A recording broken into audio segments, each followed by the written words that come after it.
5장 다니엘. 다니엘은 바벨론의 느부갓네살 왕이 유다를 첫 번째로 침공했을 때 약 BC 605년에 포로로 끌려갔다.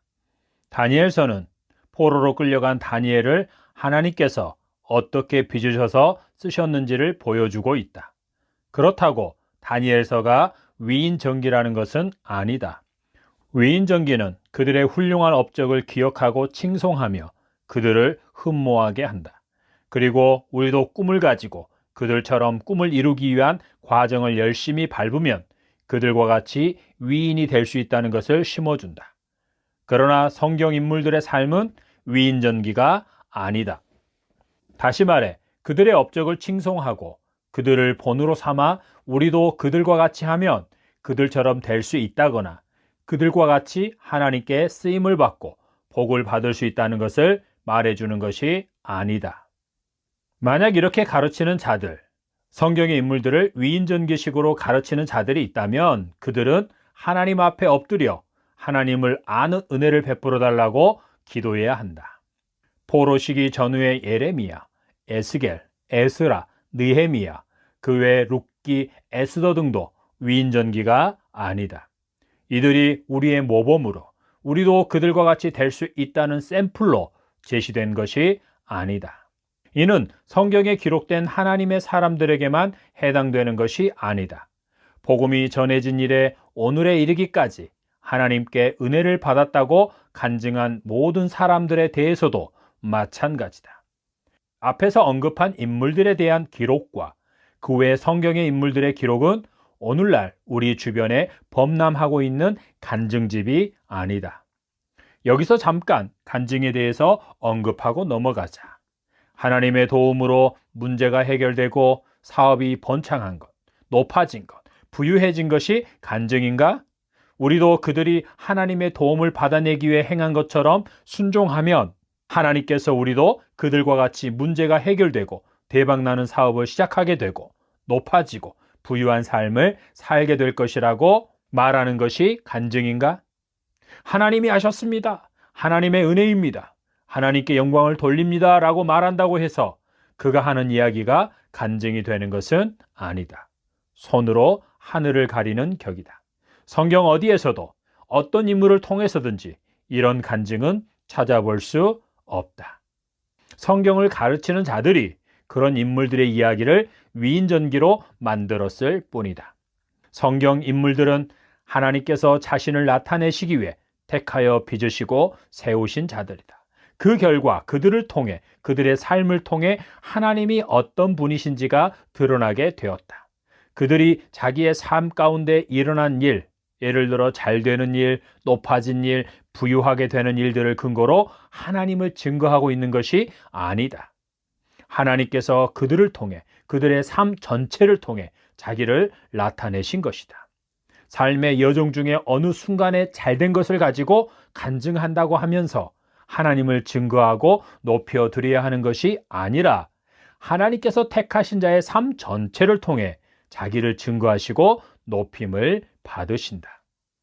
우리가 섣부르고 어설프게 간증하는 것 때문에 그것을 통해 하나님을 증거하고 높여드리고자 하는 것 때문에 역설적이게도 하나님을 왜곡시키게 되고 많은 사람들을 잘못된 신앙으로 이끌게 된다. 어설픈 간증을 통해 하나님이 하나님으로 나타나기보다 잘 길들이고 달래야 하는 신으로 전락해 버린다. 시대에 상관없이 누구든지 조건대로 정확하게 인풋하면 그에 따라 반드시 아웃풋의 결과를 내놓는 프로그램과 같은 하나님이 되어 버린다. 어떤 사람은 이것을 하나님을 자판기 하나님으로 전락시켰다고 말하기도 한다. 그리고 하나님보다 간증자가 더 주목을 받고 높임을 받게 되고 부러움의 대상이 되어 버린다. 이것은 간증자의 간증이 문제이기도 하지만 그 간증을 듣는 청중들의 잘못된 기대가 한몫을 하기 때문이다. 하나님께서 삶의 문제를 해결해 주시고 복을 주신 것은 그것 자체를 간증하라는 것이 아니라 그것을 통해 하나님을 더 깊이 알고 또한 그것을 통해 하나님의 영광을 위해 살라는 것인데 그는 너무 섣부르게 샴페인을 터뜨린 것이다. 성경의 인물들은 하나님께서 자신을 나타내시기 위해 택하여 빚으시고 세우신 자들이다. 그렇다고 그들 개인을 높이시고 부유하게 하신 것이 목적이 아니었다. 하나님께서는 그들을 통해 하나님의 백성을 형성하시고 그들을 거룩한 백성, 제사장 나라로 세우시고자 그들을 빚으셔서 높이시고 때론 부유하게 하신 것이다. 한마디로 하나님 중심의 삶을 사는, 하나님의 영광을 위해 사는 공동체를 세우고자 하신 것이다. 이것이 아니었다면 아브라함이 갈대아 우르와 하란을 떠나 가나안 땅으로 갈 필요가 없었고, 그를 거부가 되게 하실 필요도, 그에게 이삭을 주실 필요도 없었다. 하나님께서 하나님의 백성을 세우고자 하시지 않았다면 아브라함은 아브라함이 될 필요가 없었고, 하나님께서 그와 언약을 맺으실 이유가 없었다.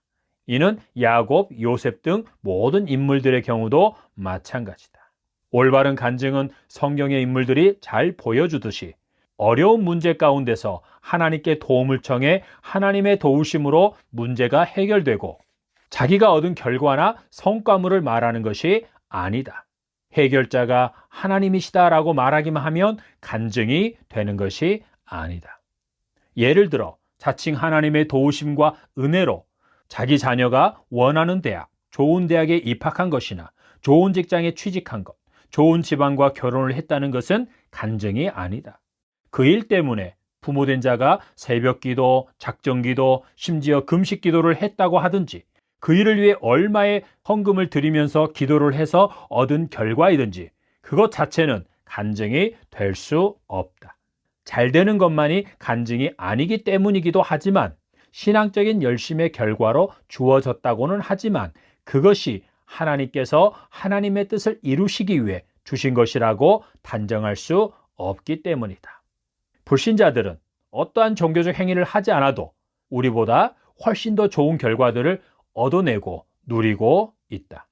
단정할 수 없는 이유는 그가 잘된 이후 자녀의 삶이 하나님을 높이고 영광스럽게 하는 삶을 살았느냐를 보아야 하기 때문이다. 그 자녀의 잘됨 때문에 그 부모가 하나님의 영광을 위해 살고 있느냐를 보아야 하기 때문이기도 하다. 하나님의 작정 속에서 하나님의 은혜로 잘된 것이라면 하나님께서는 그의 잘된 것을 통해 개인의 영역에 국한해서가 아니라 하나님께서 세우신 공동체를 위해 가까이는 그와 그 가정 또한 그가 속해 있는 교회의 공동체를 위해 자기의 뜻을 이루어 가시기 때문이다. 자녀의 삶이 간증이 되느냐 아니냐는 언제 무엇으로 알 수 있는가? 최소한 그가 결혼을 해서 가정을 꾸려 가정을 잘 다스리며 살아갈 때이고 사회 속에서 그리스도인으로서 합당한 삶을 살고 있느냐를 통해서 알 수 있다. 그가 잘되고 높아지고 부유해지고 결혼을 잘한 것을 통해 그와 그의 가정, 가족들을 통해 예수 그리스도의 모습이, 하나님 나라의 모습이 얼마나 나타나고 있으며 하나님께서 그에게 맡기신 분량만큼 영적으로나 육적으로 책임 있는 삶을 살고 있느냐를 보아야 한다. 그러기 위해서는 자녀가 최소한 40대 이후 독신의 은사를 받은 것이 아니라면 가정을 꾸리고 자녀를 양육하고 있는 상태에서의 40대 이후는 되어야 한다.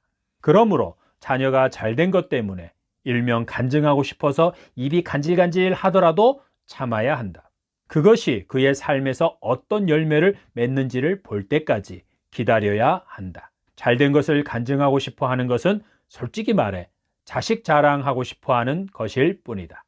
자녀가 가정을 꾸리고 잘 다스리는 삶을 살고 있기에 그의 과거에 하나님께서 잘되게 하시고 높아지게 하신 것을 간증하고자 하더라도 그 일들을 사람들에게 자주 말하는 것은 주객이 전도되는 결과를 가져오게 된다.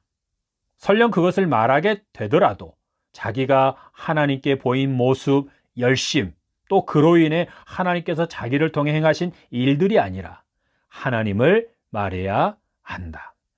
또한 부도가 나서 망하게 되었는데 기도 중에 새로운 사업 아이템에 대한 감동을 받아 대박을 터뜨린 경우도 마찬가지다. 그런 일들은 하나님의 능력으로만 나타나는 일이 아니다. 그 일이 간증되어야 하는 것이 아니라 그런 복을 받은 자의 삶이 간증이 되어야 한다. 하나님께서 누군가에게 복을 주실 때는 그 복을 통해 하나님이 세우신 공동체를 더욱 안전하고 굳건하게 세우셔서 그들을 통해 영광을 받으시려는 목적을 가지고 주시기 때문이다. 하나님께서 복을 주신 사업을 통해 그의 삶이 하나님의 거룩하심과 예수 그리스도의 주되심을 나타내고 있느냐? 그들의 가족과 친족을 비롯해서 하나님께서 분량만큼 맡기신 사람들을 영적으로나 육적으로 살리고 있느냐에 따라 간증 여부가 결정된다. 그러므로 하나님의 도우심으로 잘된 것이 분명하더라도 섣불리 간증하겠다고 강단에 서지 말라. 섣부른 간증은 먼저는 하나님을 말하고 높이라고 세워진 강단을 더럽히게 되고 자기를 망하게 하는 결과를 가져오기도 한다. 대박난 사업을 계속 유지하기 위해 회계비리, 탈세, 편법, 로비, 노동력 착취, 임금 체불, 그리고 하청업체 체인점들에게 대장 노릇, 갑질하는 것은 차라리 처음부터 대박이 안 났으면 좋을 뻔했을 경우에 해당된다. 초심을 잃어서 그런 것이라면 초심을 회복할 때까지 다른 성도들처럼 조용히 지내야 한다. 대박난 사람들 중에는 이혼하는 사람, 가정이 파탄나는 사람, 마치 로또에 당첨된 사람들이 패가망신하고 폐인이 되는 그런 것과 같은 사람들이 종종 있기도 하다. 또 한 가지는 오늘날 건강을 좀 챙긴다는 사람들은 자연식을 최고로 꼽는다. 성경적으로 말하면 창조의 원리대로 먹고 생활하는 것이다. 우리의 몸을 해하는 음식이나 조리법은 최대한 피해야 한다는 것이다. 그런데 하나님의 응답으로 시작한 사업이 번창하고 연매출 수억에서 수십억이라고 간증하는 사업이 창조의 원리에 역행하는 식품인 경우는 어떻게 설명할까? 성인들은 물론이고 어린아이들에게 인기는 있지만 절제하지 않으면, 물론 그런 음식들은 절제할 수 없도록 달콤하게 만든다. 그들이 절제하지 않으면 아이들의 건강을 해칠 수도 있는 식품들을 만들어 팔면서 하나님께 영광을 돌린다고 하는 것이 합당한가? 이는 부모 세대나 자녀들의 정서와 정신건강을 해하는 모든 사업들에도 해당된다. 직업에 귀천은 없으나 하나님의 말씀의 기준에 따라 직업은 구별되어야 한다. 다시 말해서 그리스도인이라면 절대로 갖지 말아야 할 직업이 있다는 것이다. 사람들의 건강, 특히 자녀들의 건강을 담보로 해서 벌어들인 돈으로, 장기적으로는 사람의 생명을 해야 하는 사업으로 벌어들인 돈으로 선교 헌금을 하고 교회를 건축했다는 것을 근거로 그의 사업이, 그의 삶이 간증이 될 수는 없다. 세계적인 스포츠 스타나 유명인이 된 것 또한 간증이 될 수 없다.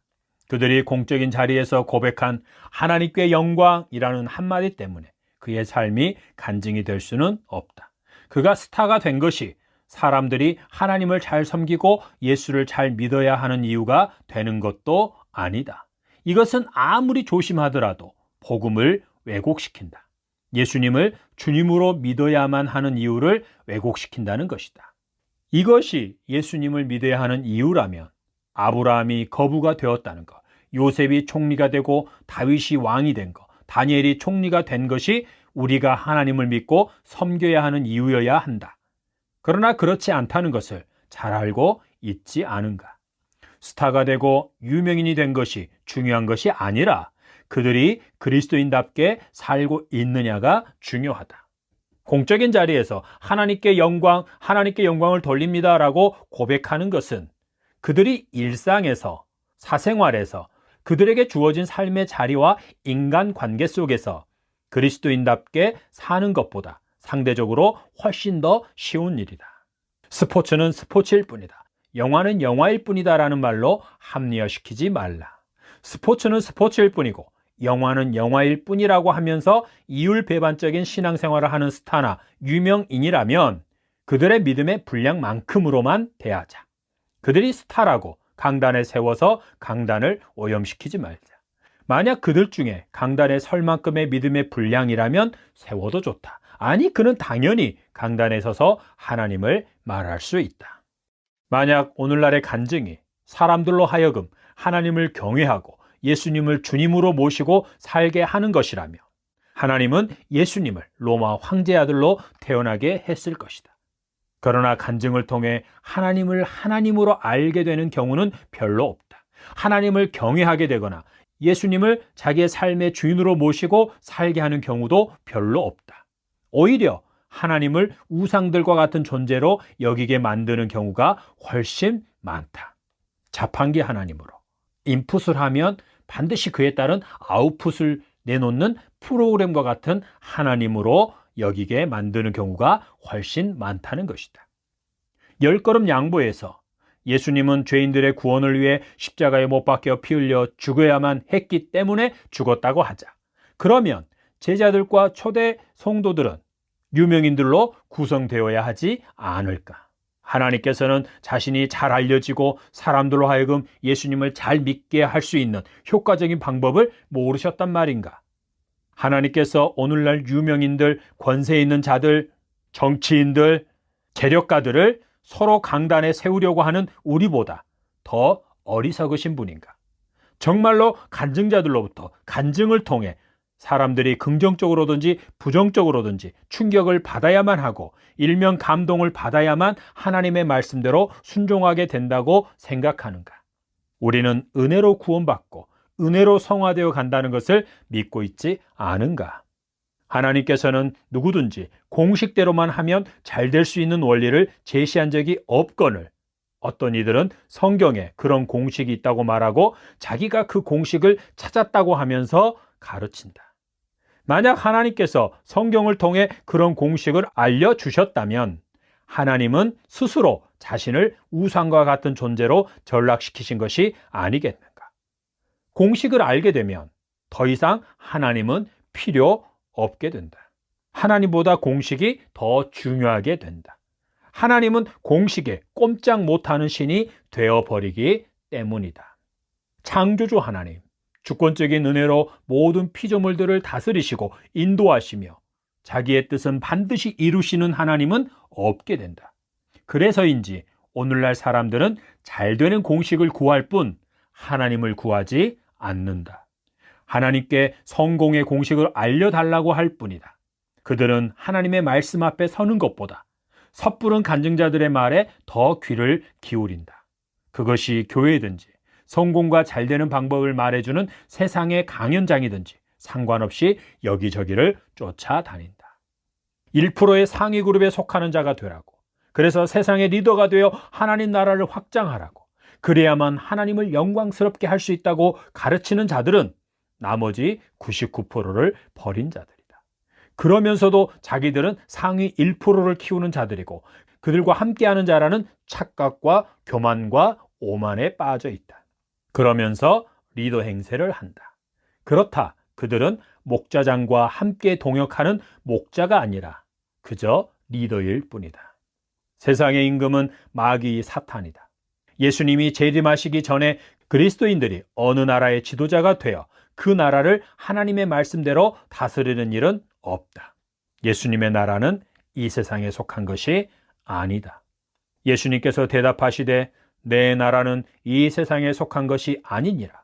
만일 내 나라가 이 세상에 속한 것이었더라면 내 종들이 싸워 나로 유대인들에게 넘겨지지 않게 하였으리라. 이제 내 나라는 여기에 속한 것이 아니니라. 요한복음 18장 36절. 예수 그리스도 안에서 우리의 시민권도 하늘에 있다. 하늘에 속한 자로서 이 땅에서 하나님 나라의 삶을 사는 것이다. 그러나 우리의 시민권은 하늘에 있는지라 거기로부터 구원하는 자, 곧 주 예수 그리스도를 기다리노니 그는 만물을 자기에게 복종하게 하실 수 있는 자의 역사로 우리의 낮은 몸을 자기 영광의 몸의 형체와 같이 변하게 하시리라. 빌립보서 3장 20절 21절. 하나님 아버지와 예수 그리스도께서 온 우주 만물을 다스리고 계시지만 세상은 마귀 사탄에게 내어준 상태다. 물론 마귀 사탄의 모든 활동은 하나님의 손 안에 있다. 이런 세상에서 집권자가 되려면 마귀 사탄의 사람이거나 최소한 그와 거래를 해야 한다. 이는 사단의 방법, 세상적인 방법을 통하지 않고서는 세상의 상위 계층이 되거나 집권자가 될 수 없다는 것이다. 그럼에도 하나님께서는 특정한 시대에 하나님의 뜻을 이루시기 위해 이런 자들을 세우신다. 요셉이 애굽의 총리가 된 것과 다니엘의 경우가 그렇다. 이들은 자기들의 신앙을 지키면서 이방 왕의 신하로서 그 역할에 충실했다. 우리는 이 세상에서가 아니라 하나님 나라에서 왕 노릇할 자들이다. 세상은 예수 그리스도를 주님으로 모신 자들을 결코 환영하지 않으며 그들이 자기들을 다스리는 꼴은 죽어도 못 본다. 예수님께서 심판의 주로 다시 오실 때가 가까워 올수록 이런 현상은 더 심해진다. 그들은 하나님이 아니라 예수 그리스도를 끔찍하게 싫어한다. 그러나 그들은 예수 그리스도를 배제시킨 하나님은 좋아한다. 자기들의 가치 기준으로 시대의 정신과 문화로 각색시킨 하나님 말이다. 이것을 확인해 보기 원하는가? 그렇다면 그들 앞에 예수 그리스도를 제시해보라. 예수 그리스도를 십자가에 내어주신 하나님을 말해보라. 그러면 그들은 으르렁거린다. 그러나 하나님은 언급하되 예수 그리스도와 그분의 십자가를 언급하지만 않으면 그들 모두와 친구가 된다. 십자가는 반드시 죄 문제와 죄의 해결책은 오직 예수 그리스도밖에 없음을 말하게 되고 예수 그리스도만을 주인으로 모시게 하기 때문이다. 귀신 들린 사람도 하나님 이야기를 하면 아무런 반응이 없지만 그에게 예수 그리스도를 말하면 가만히 있지를 못한다. 그래서 사도 바울은 열성적인 유대인, 곧 하나님의 마니아와 친구가 되지 못했고 오히려 그들에 의해 핍박을 받았다. 다니엘이 총리가 되었다는 것 자체가 간증이 아니다. 요셉이 총리가 된 경우도 마찬가지다. 하나님께서 그를 총리로 세워서 어떤 일을 행하심으로 영광을 받으셨느냐? 바로 그것이 간증이다. 하나님께서 요셉을 애굽의 총리로, 다니엘을 바벨론에 이어 메데 바사의 총리로 세우신 목적은 무엇이었고 그들을 통해 그 목적을 이루심으로 영광을 받으셨느냐는 것이다. 이것이 없다면 그들의 삶은 그들이 총리가 되었다는 것 자체는 간증이 될 수 없다. 요셉의 경우는 매우 정당하고 합리적이며 공정한 방법으로 자기 형제들을 기름진 고센 땅에 거하게 하였고 7년의 풍년 기간 동안에 곡물을 거두어들여 저장하였다. 그리고 공정하고 합리적인 방법으로 7년의 극심한 가뭄을 잘 극복하였다. 만약 그들이 살고 있었던 고대 근동 지역에 7년의 풍년과 7년의 큰 흉년이 없었다면 하나님께서 요셉을 애굽으로 보낼 이유도 없었고 그를 총리가 되게 할 이유도 없었다. 하나님께서 큰 흉년 가운데서 자기 백성, 곧 야곱과 그의 가족들을 지키고 번성하게 하도록 하시기 위해 요셉을 택하여 애굽으로 가게 하셨고 애굽의 총리가 되게 하신 것이다. 이를 통해 하나님께서는 자기 백성을 보존하시고 번성하게 하심으로 부요가 아니라 다산하여 큰 민족이 되는 번성하게 하심으로 그 뜻을 이루신 것이다. 그러므로 요셉이 총리가 된 것은 요셉의 손에 달린 것이 아니라 하나님의 손이 그를 총리로 세워서 뜻을 이루신 것이다. 하나님의 손 안에 들려진 진흙은 반드시 하나님의 뜻대로 빚어질 것이고 반드시 하나님을 영광스럽게 한다. 또한 하나님께서는 자기 백성을 지키고 인도하시며 거룩한 백성으로 세우시기 위해 원하는 자를 택하여 준비시키셔서 세우신다. 이와 같은 사실이 하나님을 믿는 우리의 믿음을 굳건하게 하고 확실한 소망, 부끄럽지 않은 소망을 갖게 하는 것이다. 하나님께서는 포로 기간을 지내고 있는 자기 백성들에게 에스겔을 통해 매우 아름다운 소망을 갖게 하셨다. 고향 땅으로 다시 돌아가서 그곳에서 성전을 다시 세우고 하나님의 임재 가운데서 제사를 드리게 될 것이며 예루살렘 성이 영광스럽게 회복될 것이라는 소망이었다. 그러나 그들이 처한 현실은 이 소망과는, 이 약속과는 거리가 멀었다. 그들은 바벨론이나 메데 바사와 이해관계에 있는 것이 아니라 포로로 끌려온 여러 소수 민족들 중에 한 민족일 뿐이었다. 있으나 없으나 어떤 유익이나 손해를 가져다 줄 만한 민족이 아니었다. 그래서 그들은 엄청난 소망의 말을 들었음에도 자포자기를 하는 마음으로 살아가고 있었다. 그래서 하나님께서는 에스겔을 통해 그들에게 소망을 갖도록 한 말씀이 뜬구름 잡기 식이거나 현실 도피적인 희망이 아니라 확실한 소망이요 실제적인 소망이라는 것을 다니엘을 통해 확신시키고자 하신 것이다. 이것은 다니엘서를 역사적인 예언서로, 즉 다니엘서를 역사적인 실제 인물, 당시의 인물로 볼 때 이렇게 해석할 수 있다는 것이다. 다니엘서를 역사적인 예언서로 본다는 것은 다니엘이 실제 유대 땅에 살던 소년이요, 바벨론 침략 때 포로로 끌려가 거기에서 살았던 인물이라는 것이요, 다니엘서가 그때 당시에 기록되었다고 그렇게 보는 것이다. 당시 이스라엘 백성들은 자기 동족 중 한 사람이 자기들을 식민 지배하는 나라의 총리, 왕에게 총애와 신임을 얻은 총리로 다스리던 때를 살았다. 다니엘이 왕의 신임을 얻은 총리가 된 것이 이스라엘 백성들에게 희망을 갖게 한 것이 아니다.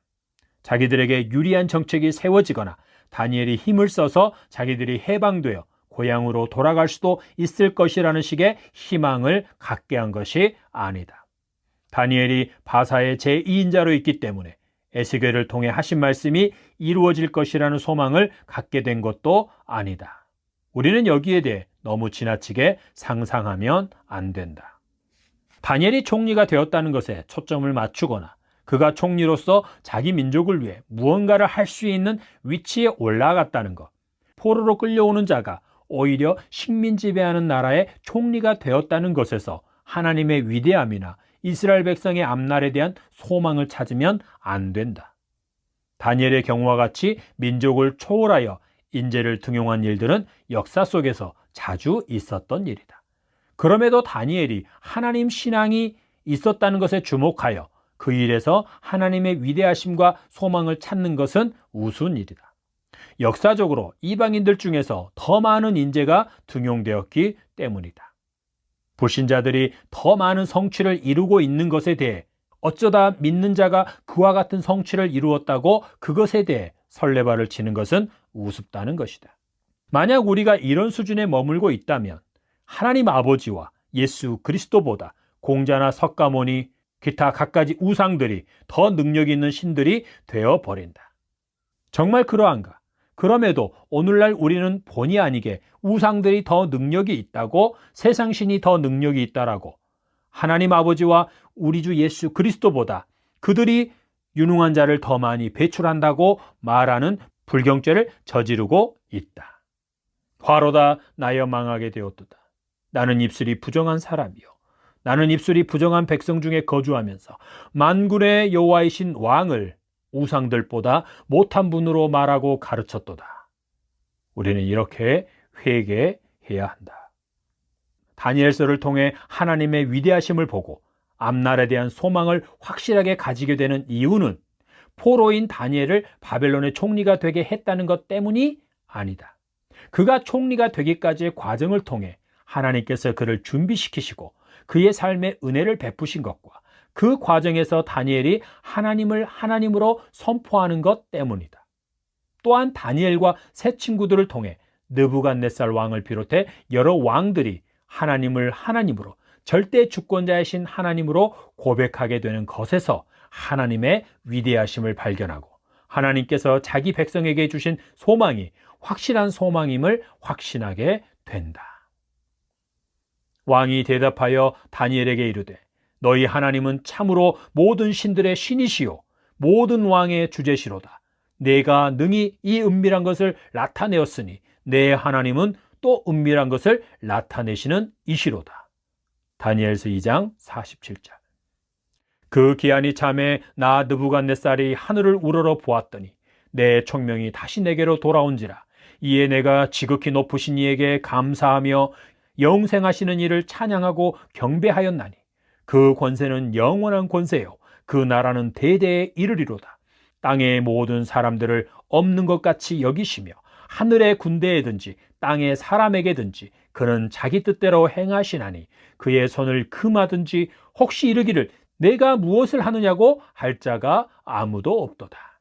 그러므로 지금 나 느부갓네살은 하늘의 왕을 찬양하며 칭송하며 경배하노니 그의 일이 다 진실하고 그의 행하심이 의로우심으로 교만하게 행하는 자를 그가 능히 낮추심이라.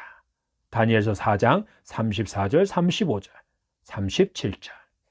내가 이제 조서를 내리노라. 내 나라 관할 아래 있는 사람들은 다 다니엘의 하나님 앞에서 떨며 두려워할지니 그는 살아계시는 하나님이시요 영원히 변하지 않으실 것이며 그의 나라는 멸망하지 아니할 것이요 그의 권세는 무궁할 것이며 그는 구원도 하시며 건져내시기도 하시며 하늘에서든지 땅에서든지 이적과 기사를 행하시는 이로써 다니엘을 구원하여 사자 입에서 벗어나게 하셨음이라 하였더라. 다니엘서 6장 26절 27절.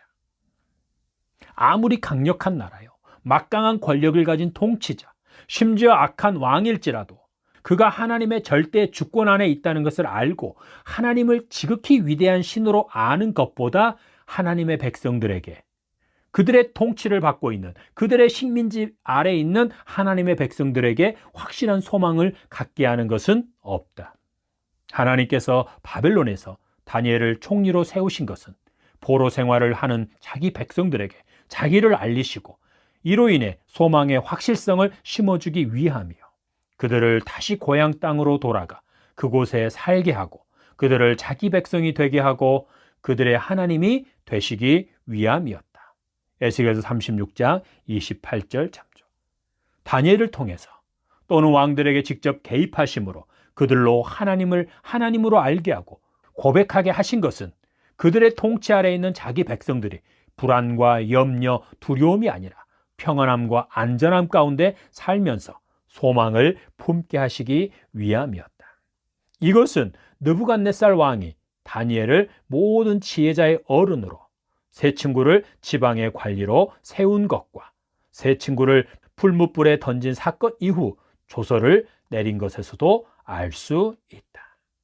그러므로 내가 이제 조서를 내리노니 각 백성과 각 나라와 각 언어를 말하는 자가 모두 사드락과 메삭과 아벳느고의 하나님께 경솔히 말하거든 그 몸을 쪼개고 그 집을 거름토로 삼을지니 이는 이같이 사람을 구원할 다른 신이 없음이니라 하더라. 다니엘서 3장 29절.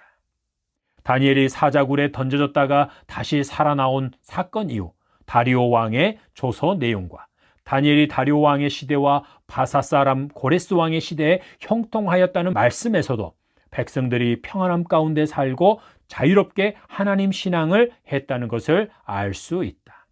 이것을 통해 백성들은 하나님께서 주신 소망이 그 누구도 거역하거나 방해할 수 없는 소망이요 반드시 이루어지는 소망임을 확신하게 된 것이다. 실제로 그들의 자녀 세대가 그때의 소망을 현실로 경험하게 된다. 이것은 다니엘에게 보여주신 환상에 대한 바른 이해를 하는데 열쇠 역할을 한다. 환상 자체를 기가 막히게 해석하는 것이 중요한 것이 아니라 환상을 주신 하나님, 그 일을 이루실 하나님이 어떤 하나님이신지를 바르게 아는 것이 중요하다. 하나님을 어떤 하나님으로 아느냐에 따라 환상의 해석과 적용이 달라지기 때문이다. 환상에 대한, 미래에 대한 말씀이 우리로 두려움을 갖게 하고 우리 스스로 의를 이루기 위해 몸부림치게 하는지, 아무리 몸부림을 쳐도 평안을 갖지 못하게 하는지, 아니면 사망의 음침한 골짜기를 지나거나 실제로 죽임을 당하는 상황에서도 평안과 기쁨과 소망을 갖게 하는지가 결정된다. 하나님의 자녀인 우리로 소망 가운데서 기뻐하게 하는지, 아니면 두려워하며 우리 스스로 종교적인 의를 얻기 위해 종교적인 행위에 열심을 내게 하는지를 결정한다. 그러므로 1장에서부터 6장까지를 통해 하나님의 절대 주권을 인정하지 않으면 7장 이하의 환상을 엉뚱하게 해석하고 적용하게 된다. 이는 성경을 해석하고 적용하는 것에도 동일하게 적용된다. 성경을 히브리적 사고, 헬라적 사고로 해석하느냐가 중요한 것이 아니다. 예수님은 헬라 로마 시대의 유대인으로 오셨다. 사도 바울은 유대인이면서 동시에 로마 시민으로서 헬라 로마 시대 이방인들에게 복음을 전했고 그들에게 서신을 보냈다. 무엇이 중요한가? 말씀하신 하나님이 누구신가를 분명하게 알고 말씀을 대하는 것이다. 특히 예수 그리스도를 통해 자기를 분명하게 나타내 보이신 하나님을 어떤 하나님으로 알고 성경을 대하느냐가 가장 중요하다. 히브리적 사고를 너무 강조하다 보면 유대인들이 하나님을 섬기는 모습을 너무 강조하게 되고 부러워하게 되고, 그렇게 되면 구약을 유대교 안에서 해석하고 적용하게 된다. 신약을 통해 구약을 보고 해석하는 것이 아니라 구약을 통해 신약을 보게 되는 일이 벌어진다는 것이다. 이것을 칭송하는 자가 있는가? 그렇다면 그는 실체로 오신 예수 그리스도, 말씀이신 하나님이 사람의 몸을 입고 오셔서 하나님을 나타내신 예수 그리스도를 올바로 알지 못한 자다. 우리 하나님 아버지는 예수 그리스도 안에서 성령으로 말미암아 우리 안에 거하시는 하나님이시다. 할렐루야. 다시 강조하지만 다니엘서는 그것을 읽는 자들에게 하나님께서 너희도 다니엘처럼 뜻을 정하고 나를 잘 섬기면 다니엘처럼 높아지게 해주겠다라고 말씀하시는 것이 아니다. 우리도 다니엘과 같이 될 수 있다거나 다니엘처럼 되어야 한다는 또 하나의 공식을 알려주신 것이 아니다. 하나님께서는 다니엘서를 통해, 다니엘을 통해 당시 이스라엘 백성에게와 오늘날 우리에게 이렇게 말씀하시는 것이다. 나는 이런 하나님이다. 나는 너희의 하나님이고 너희는 내 백성이다. 나는 내 백성을 이렇게 지키고 인도한다. 그래서 자기 백성에게 산 소망, 확실한 소망을 주고자 하신 것이다. 다니엘처럼 되기를 힘쓰도록 동기부여하는 것이 아니라 우리 하나님이 이런 분이시구나. 모든 나라 모든 왕들이 하나님의 주권 아래 있구나. 하나님이 하시겠다고 하시면 그 일은 반드시 이루어지겠구나라고 고백하고 확신을 갖게 하는 것이다. 이런 확신을 가지고 오늘 자기의 삶의 자리, 경제적, 사회적, 신분적, 환경적, 인간관계적인 자리에서 하나님께 소망을 두고 감사와 기쁨으로 그리고 그 뜻이 이루어지기를 기도하며 살게 하는 것이다. 하나님께서는 창조 이래로 한 개인에게만 관심을 가진 적이 없다.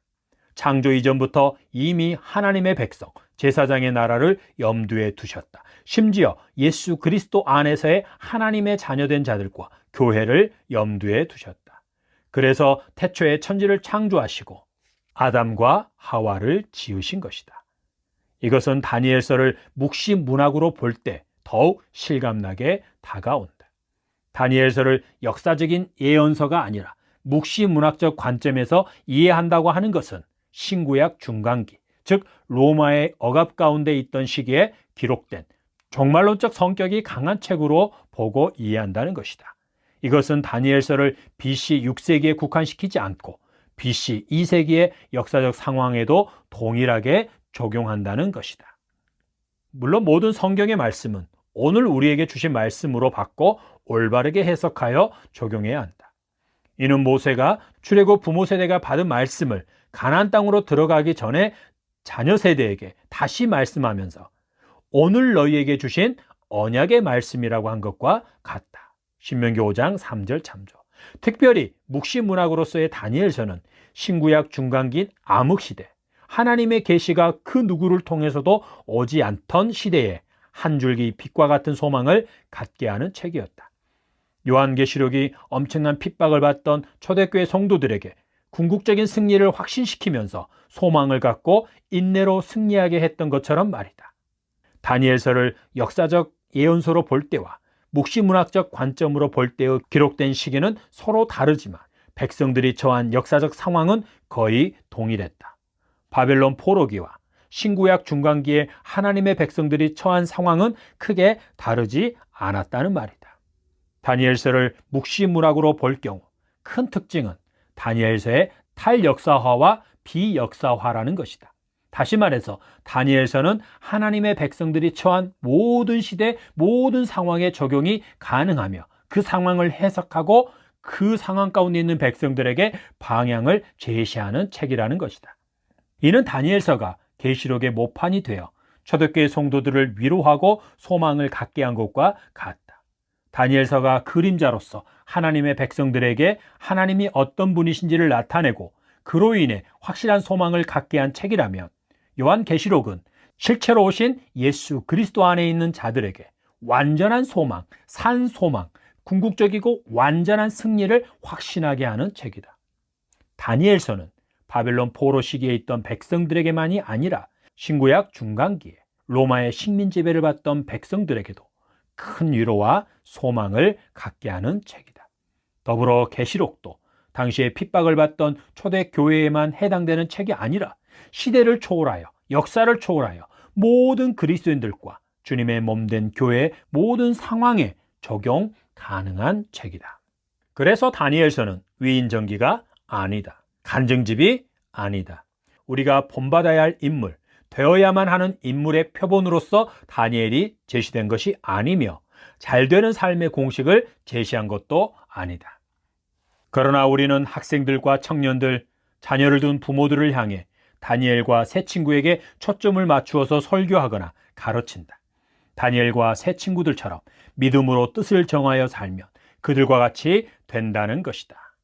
이렇게 공식으로 가르치는 자들의 말대로 되려면 자녀들이 포로로 끌려가기 전후의 다니엘과 새 친구의 수준이어야 한다. 지금 공식으로 만들어 설교하고 가르치는 자들, 그렇게 이해하는 자들의 수준으로 설명하고 있다. 다니엘과 새 친구의 경우가 믿는 자들이 잘 되고 그들의 자녀들이 잘 되는 공식이라면 자녀들이 포로 전후의 그들과 같아야 한다. 그렇지 않다면 결코 그들과 같지 않게 된다. 왕이 환관장 아스부나스에게 말하여 이스라엘 자손 중에서 왕족과 귀족 몇 사람 곧 흠이 없고 용모가 아름다우며 모든 지혜를 통찰하며 지식에 통달하며 학문에 익숙하여 왕궁에 설만한 소년을 데려오게 하였고 그들에게 갈대아 사람의 학문과 언어를 가르치게 하였고. 다니엘서 1장 3절 4절. 느부갓네살 왕이 유다를 침공했다가 다시 돌아가면서 포로로 끌어간 자들은 바벨론 왕궁에서 일할 만한 자들이었다. 다니엘과 새 친구가 여기에 속한 것이다. 그들이 유대 땅에서 어떠했다는 것인가? 첫째, 흠이 없는 자들이었다. 이는 육체적인 장애도 없고 건강상의 문제도 없다는 것이다. 둘째, 용모가 아름다웠다. 한마디로 잘생겼다. 바벨론의 왕궁에서 왕을 보필해야 할 자들이었기 때문이다. 셋째, 지혜가 뛰어났다.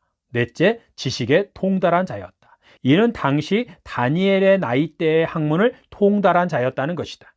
오늘날로 말하면 우리나라 고등학생 중에서 제일 공부를 잘한 학생이었다. 다니엘과 새 친구가 전국 1, 2, 3, 4등을 차지하고 있었다. 다섯째, 학문에 익숙한 자였다.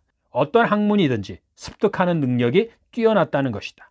이것은 미국으로 건너가서 3년 만에 미국의 행정고시를 볼 수 있는 실력, 아니 합격할 만한 실력을 갖출 수 있는 학습 능력을 가지고 있었다는 것이다.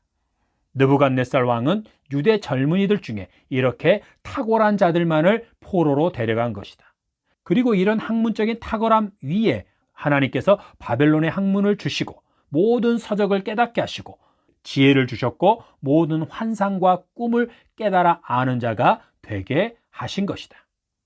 또한 다니엘과 새 친구는 신앙적으로도 포로 전 청소년기에 유대 땅에서부터 하나님 중심적인 삶을 살기로 이미 뜻을 정하고 살았으며 포로로 끌려와서도 하나님을 경외하는 자로 살았다. 이런 다니엘에게 은혜를 베푸사 그의 학문적인 탁월함이 바벨론에서 증폭되게 하신 것이다. 우리 자녀들이 이러한 자격을 갖추고 있는가? 이런 모습으로 살고 있어서 다니엘과 같기를 한 발 양보해서 새 친구만큼이라도 되기를 바라며 기도하는가? 분명하게 기억하라. 지금 시대가 하나님께서 다니엘과 같은 자를 세우시고자 하는 시대가 아니라면 혹 누군가가 다니엘처럼 탁월한 수준에 있다 하더라도 하나님께서는 그를 다니엘과 같은 자로 세우지 않으신다. 우리의 자격 조건, 실력과 능력이 신앙이 결정하는 것이 아니라 하나님께서 자기 백성을 위해 다니엘과 같은 자를 세워 뜻을 이루시기를 원하시느냐가 결정하는 것이다. 다니엘의 이야기를 이 정도로 마무리하는 것도 옳지 않다. 다니엘서가 위인전기가 아니라고 한 것은 하나님께서 하나님을 잘 섬긴 개인을 잘되게 하시는 이야기가 아니라는 것이다. 하나님께서는 항상 자기 백성을 위해 한 사람을 택하셔서 그를 빚으셔서 뜻대로 사용하신다. 이에 대해 구체적인 사건을 통해 살펴보도록 하자. 다니엘과 새 친구가 바벨론의 포로로 끌려간 때는 느부갓네살 왕에 의해 남유다가 멸망당하여 예루살렘과 성전이 폐허가 되기 23년 전이었다. 이것은 백성들의 죄 때문에 이미 작정된 것이었다. 비록 백성들의 죄의 분량이 차서 그 죄 때문에 매를 맞아 바벨론의 포로로 끌려간 것이었지만 하나님께서는 그들이 낯설고 두려움의 땅인 바벨론에서 매를 달게 맞고 평안함과 소망 가운데서 살기를 원하셨다. 예레미야 29장 1절부터 7절 참조.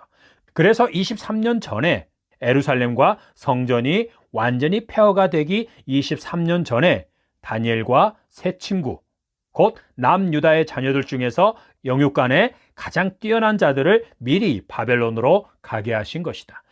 이것은 마치 요셉을 20년 전에 미리 애굽으로 보내신 것과 같다. 하나님께서는 그들을 바벨론의 침략 전에 신앙적으로나 지적으로 준비시키셨고 바벨론의 포로로 끌려갔을 때도 은혜를 입게 하셔서 준비시키셨다.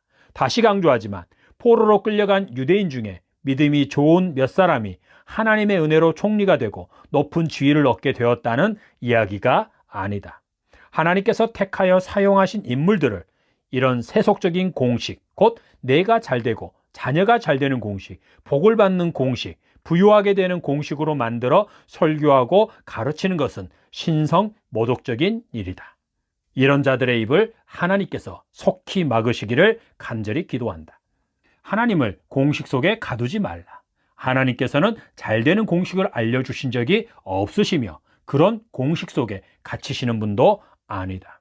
만약 공식 안에 갇힌 공식대로 움직이는 신이라면 그 신은 예수 그리스도를 보내신 하나님이 아니다.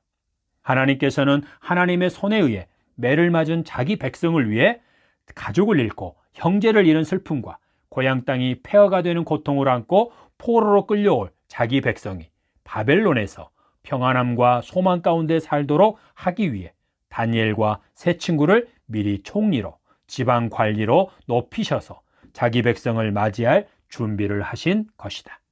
이 과정에서 그들을 통해 이방 왕들이 하나님을 지극히 높으신 하나님으로 인정하게 하시고 조서를 내리게 하신 것이다.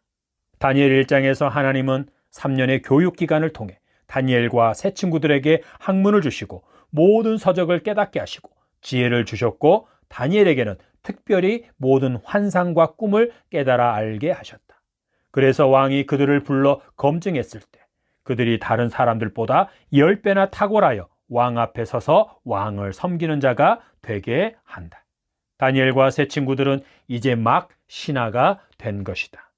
그러나 이것으로 장차 포로로 끌려올 하나님의 백성들을 위해 할 수 있는 것이 없었다. 말단 신하가 무슨 힘이 있겠는가? 이때 느부갓네살이 꿈을 꾸게 되고 그 꿈 때문에 그는 번민하여 잠을 이루지 못한다. 하나님께서 그로 하여금 큰 신상을 보는 꿈을 꾸게 하신 것이다. 그래서 그는 자기 나라 지혜자 곧 박수, 술객, 점쟁이, 갈대아 술사들을 불러 모은다. 그런데 그는 그들에게 엉뚱한 지시를 내린다. 보통 꿈을 해석하게 하려면 먼저 꿈의 내용을 알려주는데 느부갓네살 왕은 꿈의 내용을 알려달라고 하는 지혜자들에게 자기가 꾼 꿈과 그 해석을 말하라고 명령한다. 말하지 못하면 그들을 죽이고 그들의 집을 거름더미로 만들어 버리겠다는 것이다. 참으로 고약한 일이 아닐 수 없다. 지혜자들의 거듭된 요청에도 불구하고 왕은 막무가내였다. 그러자 지혜자들이 과거에 이런 경우가 전혀 없었음을 왕에게 고한다. 갈대아인들이 왕 앞에 대답하여 이르되 세상에는 왕의 그 일을 보일 자가 한 사람도 없으므로 어떤 크고 권력 있는 왕이라도 이런 것으로 박수에게나 술객에게나 갈대아인들에게 물은 자가 없었나이다. 왕께서 물으신 것은 어려운 일이라 육체와 함께 살지 아니하는 신들 외에는 왕 앞에 그것을 보일 자가 없나이다 한지라. 다니엘서 2장 10절 11절. 과거의 왕들도 꿈 내용을 물은 적은 없었다. 그것은 불가능하다는 것을 알았기 때문이다. 꿈 내용을 알게 하는 것은 육체와 함께 살지 않은 신들만이 할 수 있는 일이라는 것이다. 인간의 지혜를 초월한 영역이라는 것이요. 가장 뛰어난 신만이 알 수 있다는 것이다. 결국 이들은 왕의 진노로 말미암아 죽임을 당하게 되었고 다니엘과 세 친구들도 죽임을 당할 위기에 처해졌다. 느부갓네살 왕은 왜 과거 왕들도 하지 않던 일, 비정상적이고 불가능한 일을 지혜자들에게 요구했을까? 하나님께서 그의 고약한 성질이 발동할 만한 꿈을 꾸게 하신 것이다. 그가 꾼 큰 신상의 꿈 내용은 누가 꾸었더라도 고민하고 불쾌하게 느낄 만한 것이었다. 2장 31절부터 35절 참조. 그는 결코 차분하게 꿈의 내용을 말할 만한 감정 상태가 아니었다. 왕의 꿈 때문에 상황이 급박하게 돌아갔다. 무고한 자들이 목숨을 잃고 그들의 집안이 멸문지화를 당하기 일보 직전이었다.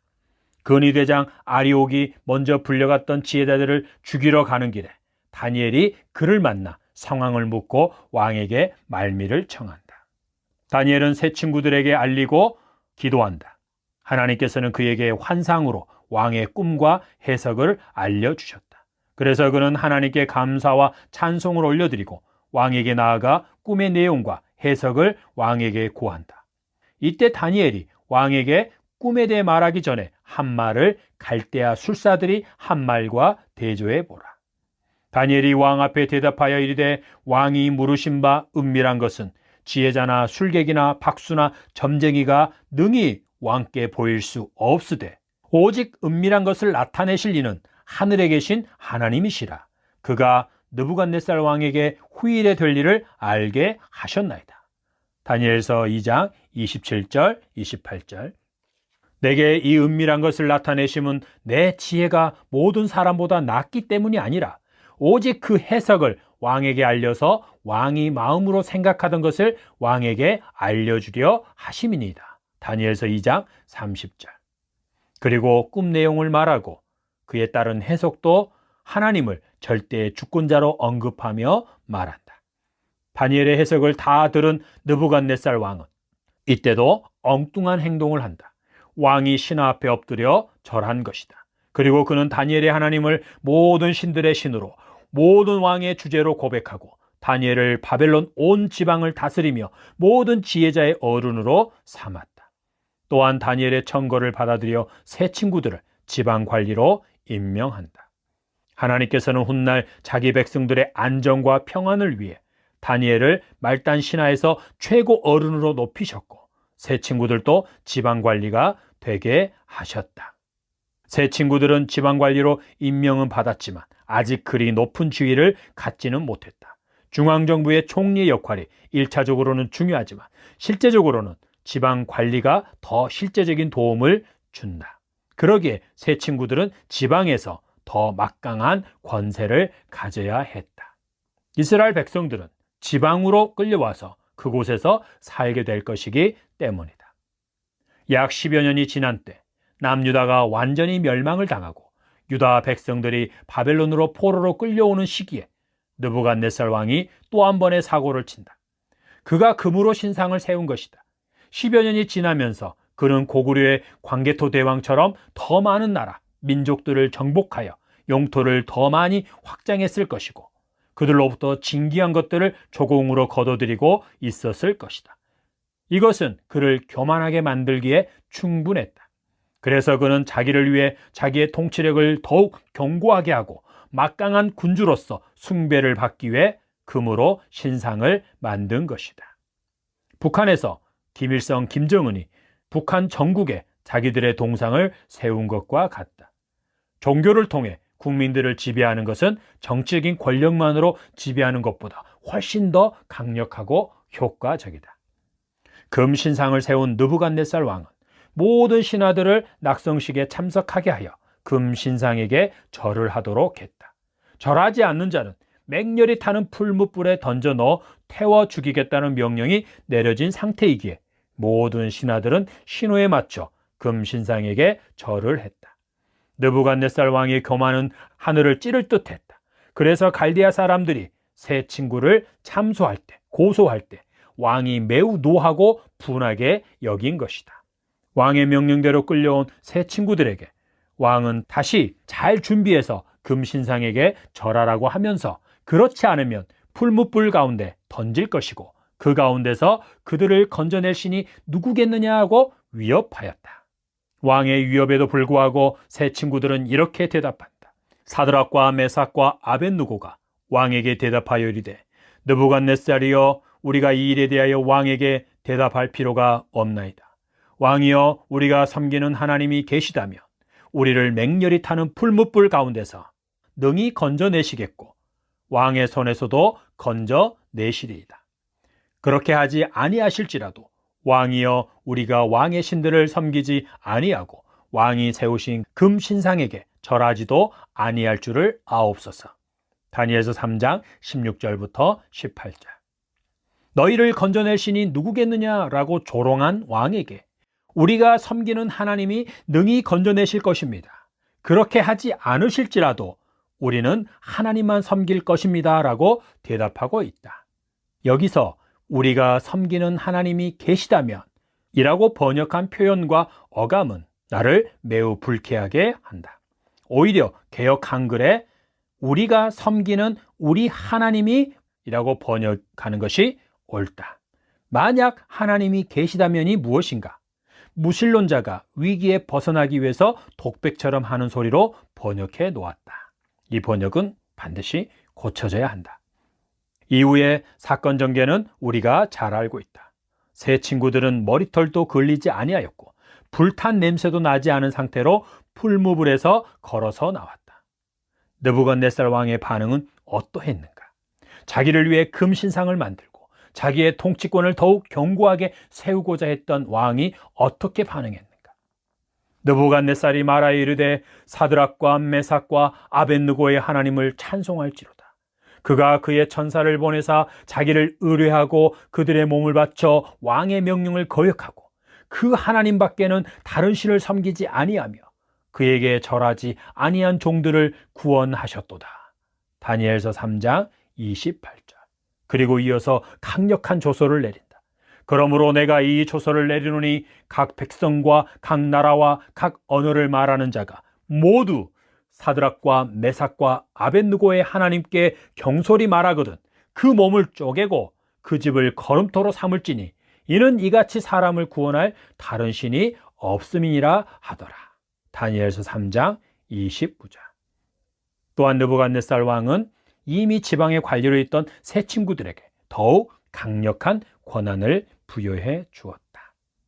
다니엘의 경우와 세 친구들의 경우를 통해 느부갓네살 왕이 하나님을 더욱 깊이 경험하면서 고백해 가는 것은 매우 중요하다. 다니엘과 세 친구들이 그들의 재능만으로 높은 자리에 올랐다면 그들과 그들의 집안만 부귀영화를 누리고 끝나는 것이었을 것이다. 그러나 하나님께서 그들을 택하시고 높이신 목적은 그것만이 아니다. 자기 백성들이 바벨론에서 비록 포로로 살게 되지만 안전하고 평안하게 지내게 하시는 것이었다. 이것은 유대인들 중에 몇 명이 높은 관리가 되는 것만으로는 안 된다. 바벨론의 왕들과 통치자들이 유다 백성의 하나님을 최고의 신으로 인정하지 않는다면 몇 명이 높은 권력을 가지게 된 것은 유다 백성들을 위하는 데 있어서 별 의미가 없고 영향력도 미미하다. 그래서 하나님께서는 다니엘과 세 친구들을 높이시는 데 있어서 그들의 학문을 통해서만이 아니라 사건들 속에서 그들이 믿음의 결단을 하게 하므로 바벨론의 통치자들과 온 나라로 하여금 하나님이 하나님이심을 알도록 자기를 나타내신 것이다. 세 친구들이 풀무불에서 구원을 받은 것은 무엇 때문인가? 3장 16절부터 18절에서와 같이 담대한 신앙 고백과 결단 때문인가? 직접적으로는 그렇지만 전체적으로 보면 꼭 그렇지도 않다. 하나님께서는 유대 땅에서부터 그들을 영적으로, 지적으로, 학문적으로 준비시키셨고 그들을 통해 자기 백성을 보호하기를 원하셨다. 그러기 위해서는 그들이 바벨론의 지방 관리로서 나름 막강한 권력을 가지고 있어야 했다. 이를 위해 풀무 사건을 겪게 하시고 그들을 구원하신 것이다. 그들은 구원받기로 되어 있었다. 아니, 그들은 하나님의 백성들을 위해 구원받아야만 했다. 그 일로 바벨론 왕을 하나님 앞에 엎드리게 하고 그들은 지방에서의 강력한 권한을 위임받아야 했던 것이다. 모든 믿음의 사람들이 확고한 신앙을 가지고 담대하게 신앙의 고백을 했다고 해서 위험에서 모두 건짐을 받은 것은 아니다. 하나님께서는 우리가 만든 공식대로 움직이는 분이 아니시다. 히브리서 11장 33절 이하에 세상이 감당하지 못하는 사람들의 경우가 그러하다. 또한 오늘날 지구상에서 믿음 때문에 순교당하는 수많은 형제들이 그러하다. 그들은 예수 그리스도에 대한 신앙 고백 때문에 잔인한 방법으로 고문을 당하고 순교를 당하고 있다. 하나님께서는 자기 자녀들이 고난과 고통을 받는다고 무조건 달려와서 도와주시는 분이 아니시다. 야곱의 가족이 생육하고 번성하여 민족으로 형성시키고자 하신 뜻을 이루시기 위해 요셉을 애굽의 총리가 되게 하셨다. 바벨론에서 자기 백성을 보호하여 그들을 통해 다시 거룩한 백성, 제사장 나라로 세우시기 위한 뜻을 이루시기 위해 다니엘과 세 친구들을 바벨론에서 높이셨다. 반면에 하나님의 아들 예수 그리스도를 주님으로 믿게 하여 자기의 자녀로 삼으신 자들이 로마의 지배 아래서 수백 년 동안 피를 흘렸지만 마치 그 피를 원하신 것처럼 그들을 보호하기 위해 아무도 높이시지 않으셨다. 다만 그들에게 믿음을 주셔서 믿음으로 순교하게 하심으로 영원한 승리자가 되게 하셨을 뿐이다. 하나님을 공식 속에 가두지 말자. 모세, 요셉, 다윗, 다니엘 등의 이야기를 가지고 학생들과 젊은이들에게 헛된 기대, 뜬구름 잡는 것과 같은 꿈을 꾸게 하지 말자. 그들로 하여금 자기에게 주어진 일상의 삶을 책임있게 사는 것을 건너뛰어 신비주의자들이 되게 하지 말자. 하나님께서 다니엘서를 통해 자기 백성에게 말씀하신 바와 같이 우리 자녀 세대에게 하나님이 하나님이심을, 신불신을 초월하여 모든 것, 모든 사람, 모든 권세자들을 주관하시고 자기 백성을 끝까지 지키시며 자기 백성을 통해 반드시 영광을 받으시고야만 하는 하나님임을 전하자. 이 일을 위해 우리에게 주신 분량만큼 쓰신다는 것을 전하자. 우리는 자녀 세대로 하여금 그들을 지으시고 주권적인 은혜로 인도해 가시는 하나님 앞에 서게 해야 한다. 그래서 우리 자녀들로 하여금 하나님께 소망을 두고 일상을 감사와 기쁨으로 부르심과 사명을 따라 책임있게 살도록 해야 한다. 매 시대마다 위기 때마다 모세, 요셉, 다니엘과 같은 자가 필요한 것은 아니다. 이것은 하나님께서 정하시고 하나님께서 자기 백성을 위해 자기의 기쁘신 뜻을 따라 그와 같은 자들을 세우신다. 하나님은 개인을 빚으시는 토기장이실 뿐만 아니라 하나님의 백성, 공동체를 빚으시는 하나님이시다. 공동체를 위해 개인을 택하여 부르셔서 빚으시고 그를 통해 공동체를 빚으시는 하나님이시다. 다니엘과 세 친구들은 포로 기간에 바벨론 땅에서 하나님과 하나님의 백성들 사이에서 중개자 역할을 한 것이다. 하나님께서 자기 백성과 모든 세상에 주권적으로 역사하셔서 뜻을 이루시도록 교두보 역할을 한 것이다. 하늘에 하나님이 계셨고 땅의 나라와 왕들과 그들에 의해 식민 지배를 당하고 있는 하나님의 백성이 있었다. 그리고 하나님의 중개자, 하나님의 교두보로서의 다니엘이 그들 가운데 있었다. 다니엘이 총리로 있으면서 이스라엘 백성들의 해방이나 권익을 위해 직접적으로 행한 것은 없다. 이는 당연한 것이다. 그는 총리의 역할만 잘하면 되었다. 에스더의 경우도 이런 맥락에서 이해해야 한다. 조선시대 중전들처럼 정치를 한 것이 아니다.